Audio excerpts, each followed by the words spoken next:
Talk about why you joined the Sanders campaign, especially in light of the fact that there are so many Democrats running in this cycle. We had worked together on the War Powers Resolution to stop the war in Yemen. And it was the only time in the country's history that a War Powers Resolution has passed. He passed it in the Senate. I passed it in the House. I believe he will stop the unconstitutional wars overseas. And that really drew me to him, his integrity and our work on that. I also think he has been the clearest and loudest voice on the disparity of economic opportunity, the divide between the concentration of wealth in certain areas and a lot of other folks who've been left out. And in my view, we have to tackle that and solve that. Well, I'm glad you brought that up, because here we are in Silicon Valley. You represent certainly among the very wealthiest areas in the country, if not the world. There is a divide between what I see in the rural Midwest and what I see here in California.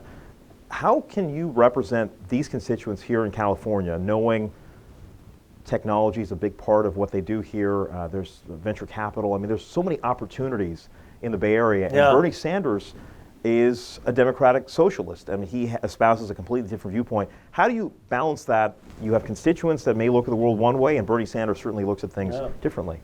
Well, I call myself a progressive capitalist, so I believe in free enterprise, I believe in innovation, I believe in advanced manufacturing and entrepreneurship, but I think that the gains of the digital economy need to be better distributed, that more people need to have equity in the technology revolution. Let me give you a concrete example. This morning, I had a roundtable with workers, people who drive the buses of these tech companies, people who prepare the food, folks who are the security officers, and they told harrowing stories of how some of them have to sleep in their car at night, how they don't have enough money to be able to afford a house or rent here, how their schedules are unpredictable. So my point is, we have to move towards an economy where, yes, we should have the innovation. Yes, we should have the multimillionaires and the IPOs, but certainly we can do better in making sure that the workers in these companies have more success and have